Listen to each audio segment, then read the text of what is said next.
دعائیں تو نبی پاک صلی اللہ علیہ وسلم نے سکھائیں، اور اگر اللہ خیر فرمائے کسی عالم نے کہہ دیا ہے تو آپ اس طرح کر کے اس کا غلط مفہوم نہ لیں کسی قاری صاحب نے. اور قاری صاحب کو شوق کوئی نہیں ہوتا پیسے اکٹھے کرنے کا، وہ تو کمیٹی والے کہتے ہیں نہ اکٹھے کیے تو چھٹی کرا دینی ہے، اس لیے وہ اکٹھے کر لیتے ہیں بیچارے کئی دفعہ اسپیکر کھول کے. تو اب وہ جو سن رہا ہے اس کا بھی پریشر بڑا ہوا ہے، کہتا ہے سون نہیں دیتا پہ بہن. تو بارک اللہ فی اہلک و مالک، اللہ تیرے اہل میں بھی برکت کرے، اللہ تیرے مال میں بھی. یعنی جب بھی تمہیں کوئی ہدیہ دے تو اس کے مال کے لیے بھی دعا کرو اور اس کی اولاد کے لیے بھی دعا کرو. یہ حضور نے ہمیں سکھایا. قرض ایک صحابی پہ بڑا چڑھ گیا تو حضرت عبداللہ ابن مسعود سے کہنے لگے قرضہ بڑا چڑھ گیا. فرمانے لگے تمہیں وہ دعا نہ سکھاؤں جو ہمیں نبی پاک نے سکھائی ہے. فرمایا اگر تمہارے اوپر پہاڑ کے برابر بھی قرضہ ہوگا تو اللہ تمہارے قرضے کا بندوبست فرما دے گا. اور مسئلہ یہ ہے دعائیں یاد کرنی پڑتی ہیں اور پڑھنی پڑتی ہیں. یاد کرنی پڑتی ہیں اور ہم ہیں تعویذ پہ لگے ہوئے کہ کچھ لکھ کے دے دے تاکہ باندھ لوں. دعا سکھائی نبی پاک نے کیا فرمایا اللہم اکفنی بحلالک عن حرامک واغننی بفضلک عمن سواک. فرمایا یہ دعا مانگا کرو اے اللہ مجھے کفایت کرنے والا رزق عطا فرما اور مجھے حرام سے بچا اور مجھے اپنے فضل کے ساتھ دوسروں سے بے نیاز کر دے. یعنی اس کا سادہ ترجمہ یہ ہے کہ اللہ بندوں کا محتاج نہ کر، مجھے اپنا محتاج. فرمایا یہ دعا پڑھو ادائے قرض کے لیے، ادائے قرض کے لیے یہ دعا پڑھو. اللہ تبارک و تعالی پہاڑ کے برابر بھی قرضہ ہوگا تو تمہیں اللہ اس سے نجات عطا کر دے گا. نبی پاک صلی اللہ تعالی علیہ وسلم نے ایک حدیث میں غصے کی دعا بھی بتائی ہے. ایسے میرے خیال میں لوگوں کو غصہ نہیں آتا، آج کل غصہ نہیں آتا، لوگوں میں تکبر آ گیا ہے. اپنے سے چھوٹے پہ غصہ آتا ہے، اپنے سے تگڑے پہ کیوں نہیں آتا؟ جس آدمی نے گلی پہ خیرات مانگنے والے پہ غصہ کیا وہ ایس ایچ او صاحب پہ کیوں نہیں کرتا؟ غصہ تو غصہ ہے نا، سب پہ ہونا چاہیے، لیکن بڑا سمجھدار غصہ ہے. غریب آدمی کو دیکھ کے غصہ آتا ہے، امیر آتا ہے تو غصہ نکل جاتا ہے. تو میں تو کہتا ہوں لوگوں کو غصہ، اگر تجھے غصہ آتا ہے تو مار دیوار کے ساتھ ٹکر تیرے غصے کی سمجھ آئے. یہ کس قسم کا غصہ ہے جو غریب پہ ہی ہاتھ اٹھا رہا ہے؟ تو خدا را خیال پر. غریبوں کے حق میں بڑا غصہ، مجبوروں کے حق میں بڑا غصہ، ماتحتوں پر. اور اگر چودھری صاحب آ جائے تو پھر بہانہ بنا لیتے، کہتے غصہ تو مجھے بڑا آیا سی، پھر میں کیا میرے گھر آیا ہے، پھر بہانہ بنا لیا. ایسے نہیں کرو. نبی پاک صلی اللہ علیہ وسلم نے دعا سکھائی بخاری میں، فرمایا جب غصہ آئے تو پڑھا کرو اعوذ باللہ من الشیطان. آتی ہے نا دعا ماشاءاللہ، اعوذ باللہ من الشیطان. جب غصہ آئے تو یہ والی دعا پڑھ لیا کر. نبی پاک علیہ الصلوۃ والسلام نے ارشاد فرمایا کہ جب تمہارے بھائی کو چھینک آئے نا تو چھینک آنے والے کو کہنا چاہیے الحمدللہ. چھینک آئے اس نے کیا کہنا ہے؟ یاد ہو جائے گا کیا کہنا ہے؟ الحمدللہ. اور جو سنے اس نے کہنا یرحمک اللہ. کیا کہنا ہے؟ یرحمک اللہ، اللہ تجھ پہ رحم کر. یہ پڑھنا ہے اس میں. حضرت عبداللہ بن مبارک رحمۃ اللہ تعالی علیہ نے دریا کے کنارے کھڑے تھے، کشتی سے اترے تھے ابھی اور وہیں کھڑے تھے تو ایک آدمی، دو چار لوگ کشتی میں کنارے سے آپ کے پاس سے گزرے تو ایک کو چھینک آئی، اس نے کہا الحمدللہ. اب سنت ہے کہ جواب دو یرحمک اللہ، اللہ تیرے اوپر رحم فرما. جواب دینا تھا لیکن وہ کشتی تیزی سے گزر گئی. حضرت عبداللہ بن مبارک رحمۃ اللہ تعالی علیہ نے ملاح کو بلایا، فرمانے لگے اس کشتی کا پیچھا کرنا ہے. وہ کہنے لگا سواریاں بیٹھیں گی تو جاؤں گا. اس زمانے میں جو پوری کشتی کا ایک سائڈ کا کرایہ تھا وہ 5 دینار تھا. فرمانے لگے تو نہ اس طرح کر، اسپیشل مجھے لے جا بٹھا کے.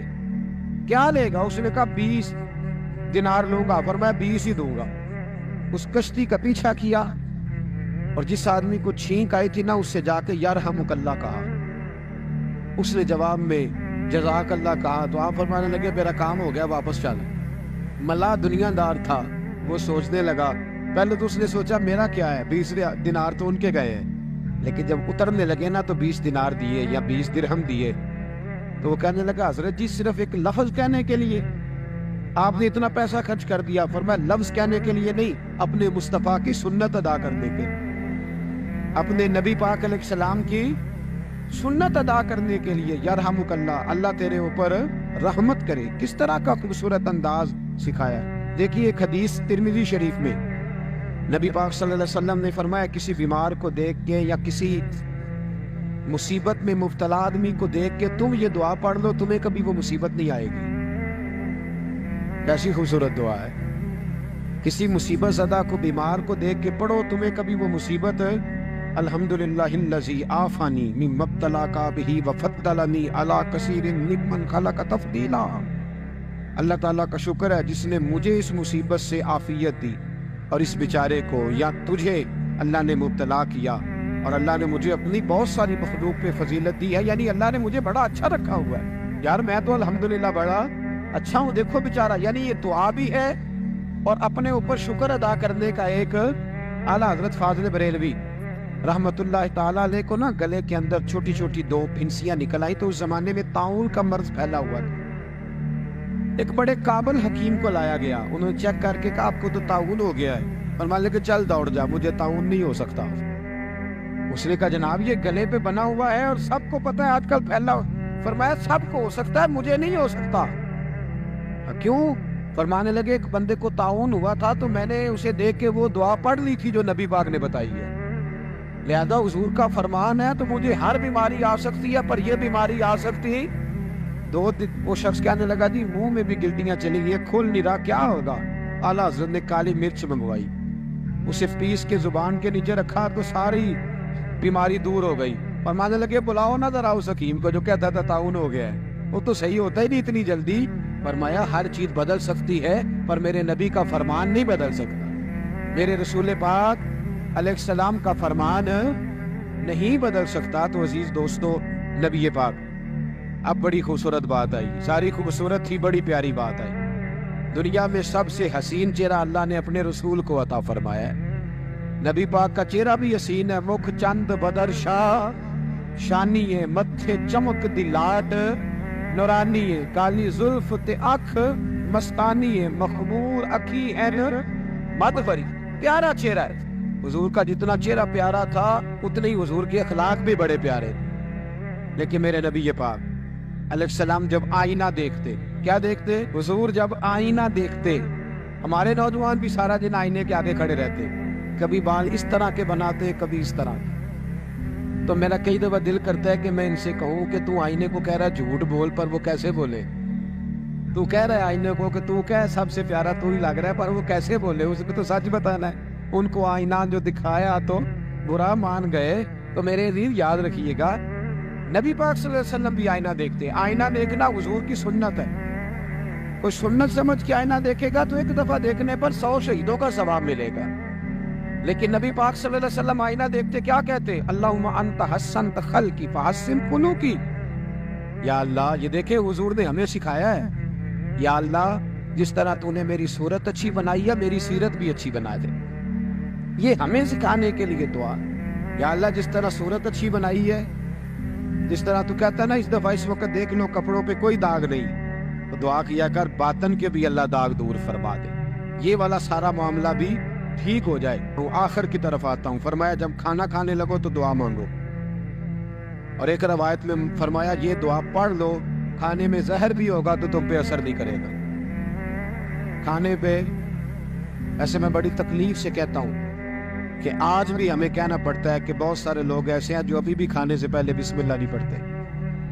یار بڑے افسوس کی بات نہیں، بڑے افسوس۔ حضور نے دعا سکھائی، میں یہ دعا پڑھو گے تو زہر بھی ہوگا تو اثر نہیں کرے گا۔ بسم اللہ الذی لا یضر مع اسمہ شیء فی الارض ولا فی السماء یا حی یا قیوم، جس کی برکت سے زمین و آسمان میں کوئی چیز بھی نقصان نہیں دیتی، اور اے اللہ اے ہمیشہ زندہ رہنے والے اور قائم رہنے والے۔ یہ نبی پاک علیہ السلام۔ اور ایک حدیث میں اور بھی دعا آئی ہے، بسم اللہ شریف تو خیر بخاری میں موجود ہے، مسلم میں موجود ہے، بسم اللہ وعلی برکۃ اللہ بھی ایک حدیث میں نبی پاک صلی اللہ علیہ وسلم نے ارشاد فرمایا، اور جب کھانا کھا چکے پھر کہا دعا مانگو۔